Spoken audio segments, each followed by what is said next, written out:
Good morning, everyone. I'm Superintendent Maldonado, and today I'm here at Washington Elementary School's library with our amazing librarian, Ms. Sumsky. And again, I want to remind everyone, we are really encouraging you to unplug from devices. Let's put our devices away. Let's unplug them during our winter break, and let's use this time instead to unfold books. And let's do some family reading together, some independent reading. And I've asked Ms. Sumsky to give us some of her best recommendations, books to read this winter break. Great, and I chose a nonfiction picture book by Rob Hodgson. It's When the Moon Became the Moon, and it's all about the moon and how it became and how it orbits and how the sun affects it, and also how the gravity pull for the moon also affects our waves in our oceans. So it's a great book. It's informational text. It's great to ask questions with your students with, and I think it's really good to get some nonfiction in there too, as well as some of the other reads.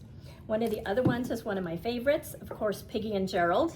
Everybody loves Piggy and Gerald, and this one's by Mo Williams, and it's about Gerald and Piggy and how Piggy finds a new friend, but Gerald's really worried because he thinks that his best friend's going to be taken away, but in the end they all become friends, and so they become great four friends. So it always has a little story behind it about friendship. So those are great.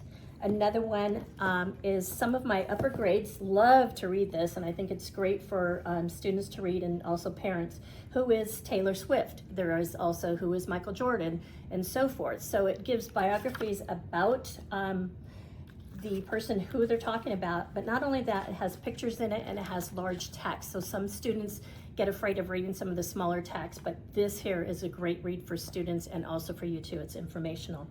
And another one I chose was The Wings of Fire, because as we know, our students love our graphic novels, and so this one's book one in a graphic novel, and it's a dragon prophecy, and it's where 5 dragonettes become strong and they have to fight back to win their world. And so this is a great read for kids. Graphic novels is wonderful. It's short text, and so they're not afraid of that either. And I think it brings the novel into the graphic novel, which is great. And so that's a great read. And then we also don't want to forget about our holidays. We want to represent all of our holidays. We have Christmas, Kwanzaa, and Hanukkah. And I think it's wonderful for you to share different backgrounds with your students as well. They become more educated in things that are happening around our world, and also just to brighten up their vocabulary is wonderful. That's so great, Ms. Sumsky. And it sounds to me like you've chosen quite a range of books, because reading doesn't always have to be just a novel, right? Sometimes we think it's got a novel or it has to be a chapter book. You've given us choices of graphic novels, which can really engage students to think about reading differently, because reading a graphic novel is reading. Yes. And it's using the pictures to create the meaning of the book. You've given us some great choices of informational text, which I think is so amazing. I haven't seen that one yet in some of the recommendations, so I want to thank you for that.